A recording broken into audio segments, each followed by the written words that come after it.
Sejam todos muito bem-vindos a um podcast especial no canal Spook Houses Casas Assombradas. Hoje trago a vocês um dos materiais mais delicados e, ao mesmo tempo, mais fascinantes, já apresentados dentro dessa plataforma e que, com certeza, irá mudar a vida e a forma de ver a Bíblia, seus manuscritos, suas passagens e até mesmo conhecer quem realmente foi o famoso Deus do Velho e do Novo Testamento. Tenho certeza que, da mesma maneira que me encantei por todo esse material, vocês irão se encantar. E como eu sempre digo, bons estudos a todos nós. Ao acompanharmos a história da evolução do Deus judaico-cristão até aqui, baseamo-nos no texto bíblico do Antigo Testamento por meio de um resumo fluente de seu conteúdo cronológico. Não há, na realidade, nenhuma outra forma de sabermos como Deus, Yahvé, veio a tornar-se uma venerada entidade cultural, dado que a Bíblia é um documento reconhecido de registro do qual provém todos os ensinamentos correlatos. Deus, no sentido religioso, em que é comprometido, foi retratado principalmente na Bíblia, a qual permanece a obra de referência e de todos os escritos teístas que surgiram nos milênios subsequentes à sua composição. No entanto, como já vimos, o Antigo Testamento não é, de fato, um livro sobre Deus, mas sim um relato geracional de uma linhagem patriarcal da qual veio a se formar a nação israelita. Trata-se de uma história de indivíduos, famílias e reis, dificuldades e sucessos. No discurso desta narrativa, Deus desempenha, no início, um papel fundamental, fazendo algumas aparições pessoais e semipessoais, até a era pós-abraâmica, que seria mais ou menos de 1750 anos a.C. Passa então à obscuridade física e, a partir de cerca de 1350 anos a.C., na época de Moisés, transformava-se em uma figura quase incidental. O que a Bíblia não faz nem busca fazer, em ponto algum, é provar a existência de Deus, a qual é aceita como se lê desde o início, e nesse sentido a Enciclopédia Judaica afirma: a existência de Deus é pressuposta ao longo da Bíblia, e não há nenhuma tentativa dela em nenhum ponto de prová-la. Ao esclarecer de fato, representado por nomes individuais citados no Antigo Testamento, de que realmente se reconhecia a existência de outros deuses e deusas naquela era. A Enciclopédia Judaica explica em seguida: os livros dos profetas nunca tratam das questões fundamentais sobre a existência ou não de Deus. Suas polêmicas são orientadas para provar que Israel, sempre pronto a aceitar e venerar outros deuses, tem a obrigação de servir Yahvé e nenhum outro. Ainda que a interpretação cristã de tempos subsequentes tenha forjado uma representação visual de Deus, a Bíblia não ousa descrevê-lo. Apesar de Deus aparecer como uma presença física no jardim do Éden e na tenda de Abraão, ele é considerado de modo geral incorpóreo e, portanto, não é formado de matéria nem tem uma existência física tangível. Contudo, a percepção cristã tem origem na afirmação de Gênesis, de que o homem foi feito à imagem e semelhança de Deus. Com base nisso, se pressupõe que Deus seja necessariamente parecido com o homem. Muito embora, com certeza, um homem sábio e idoso. Apesar de ser, de certa forma, forçosamente simbólica, tal percepção é curiosa, dado que Deus é considerado constante e eterno e, portanto, não envelheceria nem estaria sujeito a condições naturais humanas, de que a sabedoria aumentava com o passar dos anos. Deus foi, contudo, descrito como um ancião e é reputado no cristianismo como o Pai. A representação de um idoso está, por conseguinte, em consonância com a imagem de um guardião paterno. A Bíblia, em contraste, pelo menos a partir de quando as aparições físicas de Deus cessam, refere-se muito mais ao Espírito de Deus do que à sua presença material.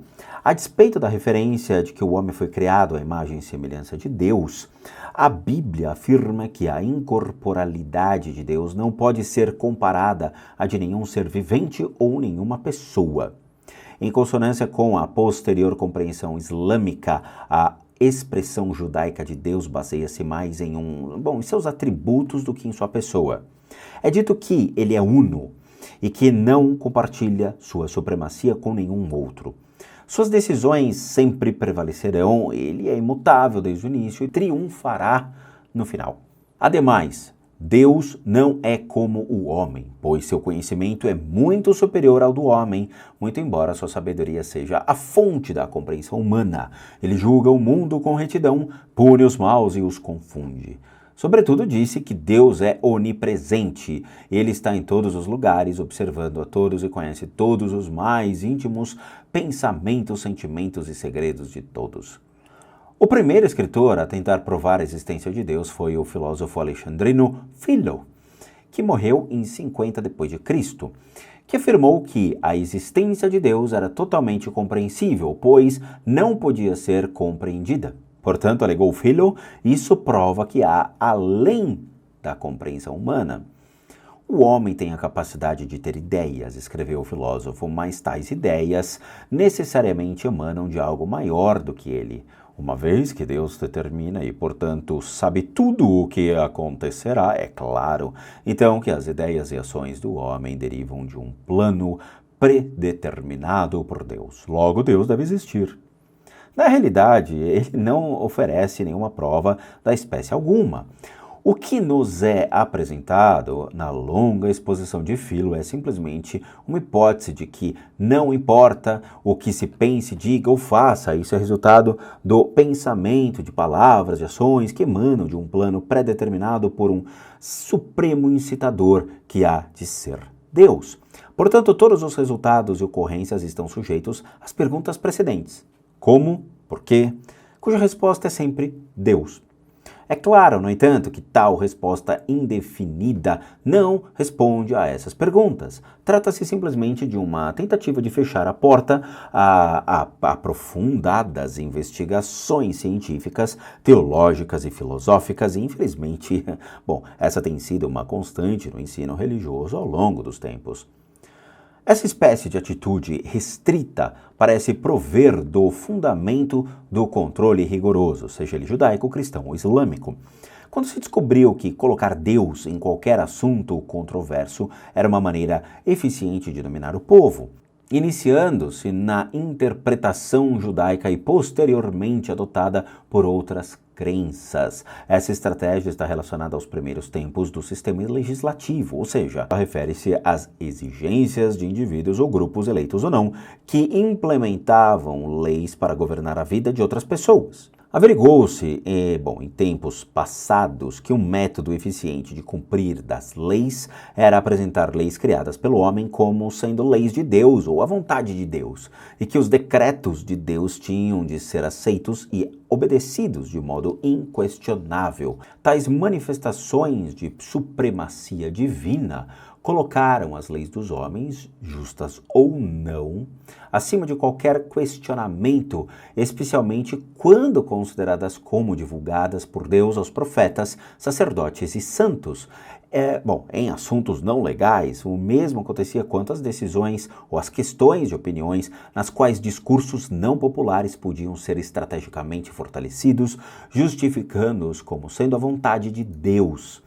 Visto que as religiões monoteístas possuem conjuntamente enorme influência no mundo, torna-se evidente, a partir de todos os registros documentados, que a replicação tática dos termos da lei de Deus, vontade de Deus e a palavra de Deus foram fundamentais no controle de assuntos governamentais ao longo da história em escala internacional. Bom, meus queridos amigos, inscritos e membros do canal Spook Houses Casas Assombradas, espero que tenham gostado desse incrível capítulo, assim como eu me encantei em fazê-lo a vocês.